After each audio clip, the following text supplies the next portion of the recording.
Today I'm checking out the MJX X102H quadcopter from gearbest.com. This is a 200 class brushed quadcopter similar to the Syma X8, only this model has its blades inverted. There is an advantage to having the blades inverted like this. There's no frame or objects in the way of the props, allowing a more efficient airflow. This does come at a cost of not having the props cool down the motors, but a lot of the time these brushed quadcopters have their motors and gears encased anyway to disguise the fact that it's a brushed model. So you might as well have the props facing downwards. In the real world, however, it's pretty hard to notice any difference, but it's different, so I approve. There's no camera with this quadcopter, nor is there FPV. Instead, you are given an action cam mount to attach your favorite action cam to. The Yi camera will fit in the provided holder perfect, as well as a GoPro Hero 4. You will need to start your video recording before you put the cam in the holder because there's no holes to access the record buttons. You are given a couple of pieces of foam. That is because action cams come in slightly different sizes, so a Hero 4 will be slightly too small for the camera mount, and you are going to have to apply the foam padding to the mount, otherwise you will get some vibrations on the footage. The mount uses a clip to secure the camera in place, and it's pretty sturdy and easy to add or remove. The mount slides into the quadcopter with a quick release mechanism which is attached to a very hefty vibration dampening plate. This should help to reduce jello, so I will have to see how that works. Jello-free video is what we are after with a quadcopter like this. Onto the quadcopter, and it's a pretty sleek design. The vibration dampener houses the included 2-cell 1200 mAh battery, which is very reminiscent of my old WL Toys V666 quadcopter.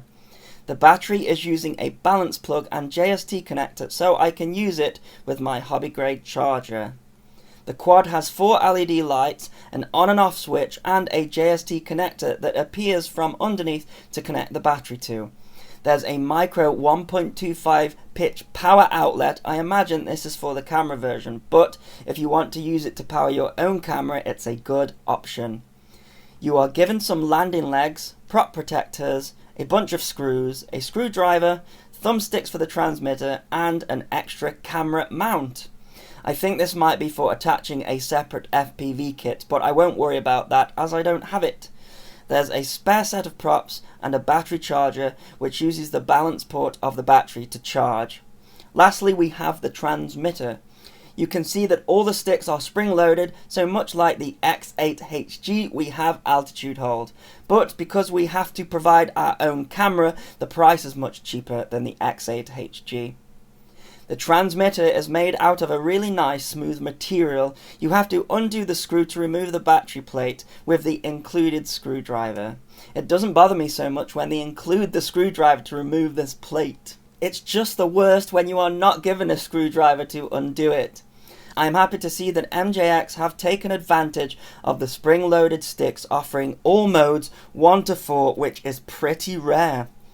Once the transmitter is switched on, you can long press the left red shoulder button to enter all of the different modes. The selected mode is displayed on the LCD monitor.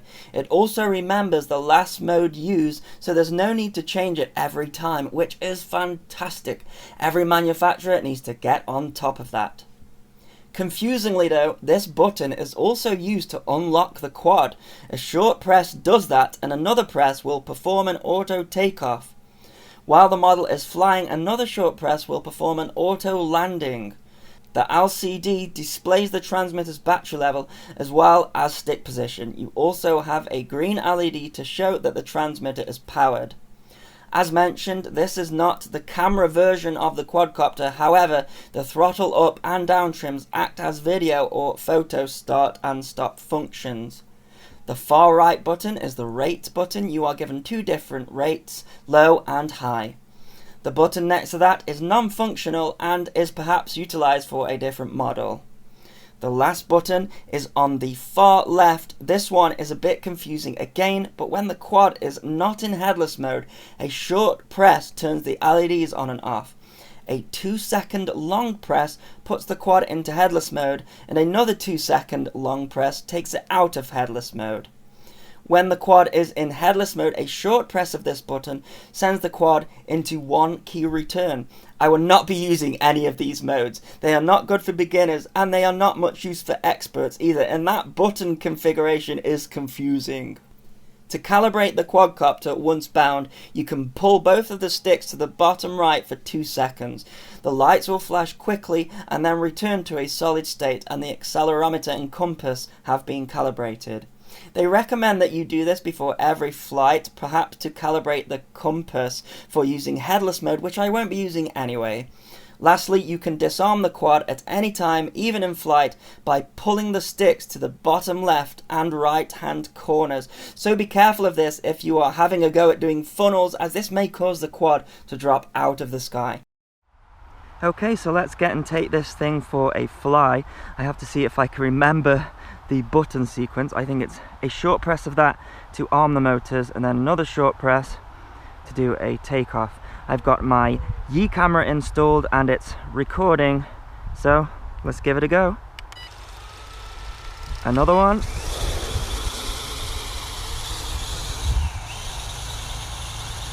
Oh, it does not seem to be liking that. You see that? It's very jittery.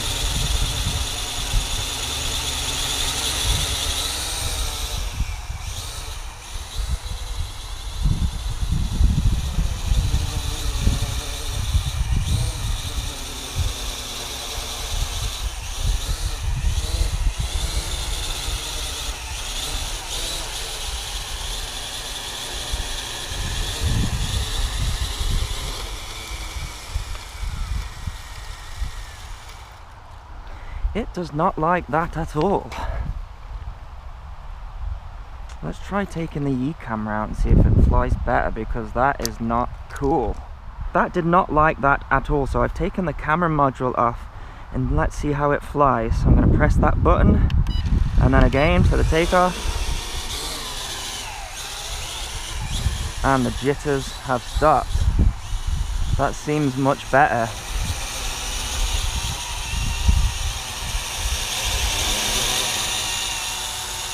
So it seems like this quadcopter cannot fly very well with a GoPro style action camera attached to it.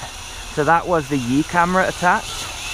I'm gonna have to try with my GoPro and see how it manages with that, but I think looking at how it was jittering around there, it's designed for a much lighter camera. Perhaps they're going to bring their own camera out for it. But it's not like the X8, where that could carry a GoPro and a Yi camera without any problems with the flight controller, but not this one. So I'm just going to fly it around a bit, line of sight, because it seems to be flying really nice. Let's try the different rates there. So this is the high rate. There's no flips with this quad.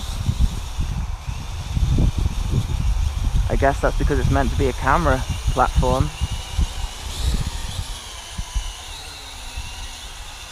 But it flies real nice without that camera on. It's got loads of power.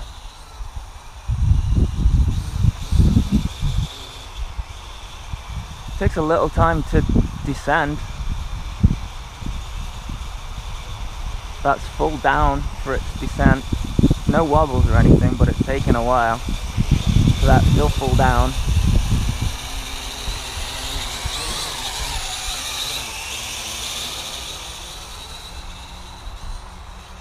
It flies nice though.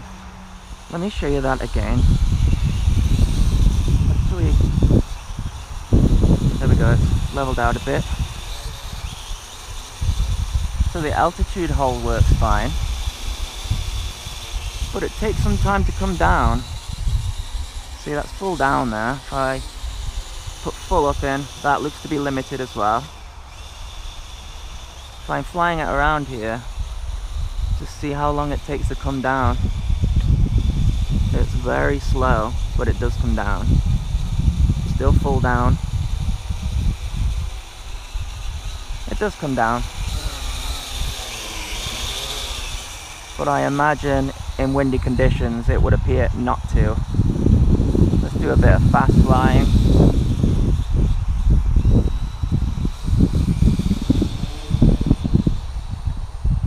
Range seems pretty good. Yeah, look at that. I got full down in there and it doesn't seem to be sinking. It will come down eventually, but it's taking a while.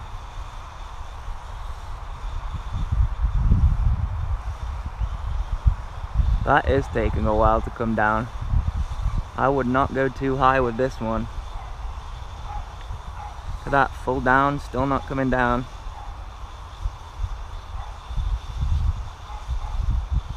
It's very slowly coming down. Okay, what I want to do is see if it will take another camera, because it didn't like the Yeet at all, and that is my favorite camera for a camera quad. I wonder if that landing button will work. Let's go over where there's some shorter grass.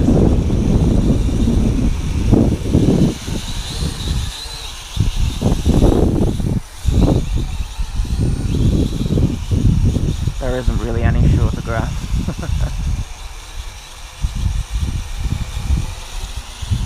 Okay, landing button.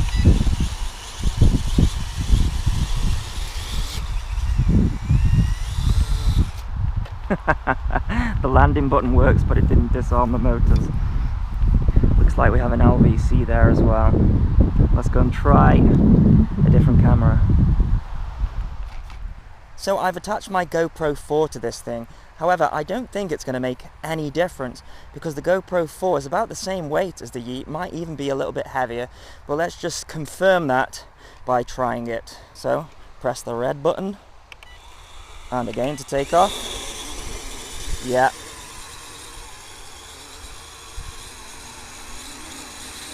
Is it gonna calm down? I don't think so.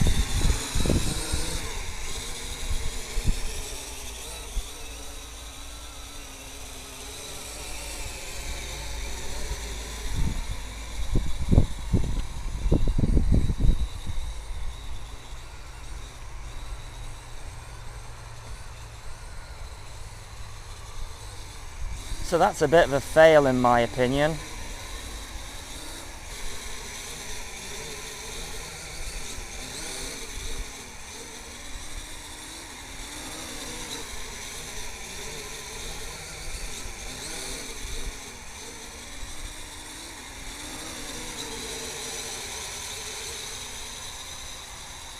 I mean, sure, it's probably going to be fine with a lighter camera, and maybe they're going to come out with a light camera for it, but it looks like it's designed for a Yeet or a GoPro, and it just doesn't fly well. You're going to get jittery footage. That's just not cool. It also takes a long time for it to come down, which I'm not too fond of with a GoPro attached. I'm fine when it's got a Yeet attached, but not a GoPro. So I can't really recommend this quadcopter for aerial photography. I mean, you could probably stick, say, a Mobius on there, which is a bit lighter, and that might get you some results. But you can't stick your Yeet camera on there and get good results from it. So if you're after a quadcopter with inverted blades that flies well without a camera, then you can get this. But otherwise, I would not get it and get something else.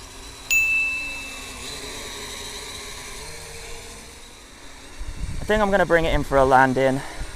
I hope you enjoyed this video of this particular quadcopter. Thanks so much for watching. Please continue to subscribe. Cheers.